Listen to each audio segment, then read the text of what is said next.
పిల్లల చదువుల కోసం ఏ తల్లి ఏ తండ్రి ఇబ్బంది పడకూడదు అని మొట్టమొదటిసారిగా పూర్తి ఫీజులు ఇస్తూ తీసుకొచ్చి అంతగా నిలిచాం. చదువుల్లో ఎప్పుడూ చూడని మార్పులు తీసుకొచ్చాం. దాదాపుగా 12 లక్షలు మందికి సంవత్సరానికి మంచి జరిగిస్తూ ఆ పిల్లలు ఆ తల్లుల అభిమానం ఏమైందో కూడా తెలియదు.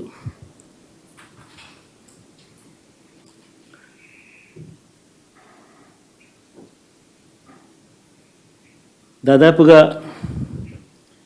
54 లక్షల మంది రైతన్నలకు గతంలో ఎప్పుడూ చూడని విధంగా జరగని విధంగా పెట్టుబడికి సహాయంగా అందించే కార్యక్రమం మొట్టమొదటిగా జరిగింది మన ప్రభుత్వం వచ్చాకే.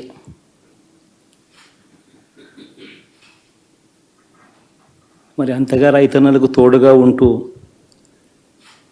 రైతన్నలకు రైతు భరోసా ఇవ్వడం కానీ, సమయానికే వారికి ఇన్పుట్ సబ్సిడీ ఎప్పుడు జరగని విధంగా సీజన్ ముగిసేలోగానే ఇచ్చే కార్యక్రమం కానీ, ఉచిత ఇన్సూరెన్స్ కానీ, పగటిపూట 9 గంటలు ఇచ్చే కార్యక్రమం కానీ, ఉచిత విద్యుత్ ఇచ్చే కార్యక్రమం కానీ, మరి 1/2 కోటి మంది రైతన్నల ప్రేమ ఏమైందో తెలియదు.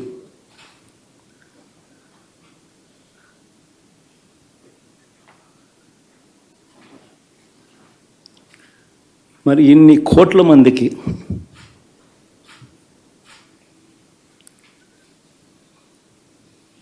పేదవాడికి తోడుగా ఉంటూ ఆటో డ్రైవర్లు నడుపుకుంటా ఉన్నవాళ్ళు ఆటోలు తోలుకుంటూ టాక్సీలు తోలుకుంటూ ఇబ్బంది పడకూడదని వారికి అండగా ఉంటూ ఓ వాహనమిత్ర, నేతన్నలకు అండగా ఉంటూ ఓ నేతన్న నేస్తం,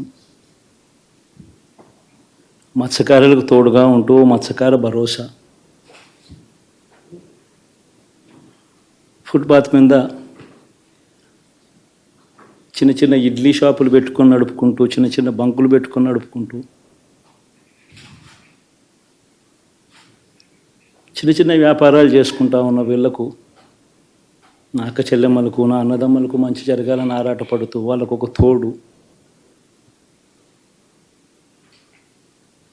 నా రజకులకు, నా నాయి బ్రాహ్మణులకు, నా టైలర్లకు అని అండగా ఉంటూ వారికి ఒక చేదోడు.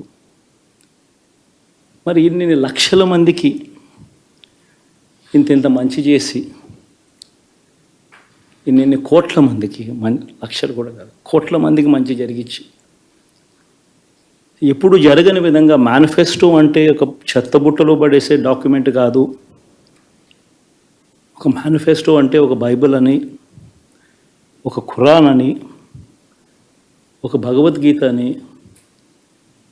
మొట్టమొదటి రోజు నుంచి కూడా భావిస్తూ ఏకంగా 99% వాగ్దానాలు అమలు చేసి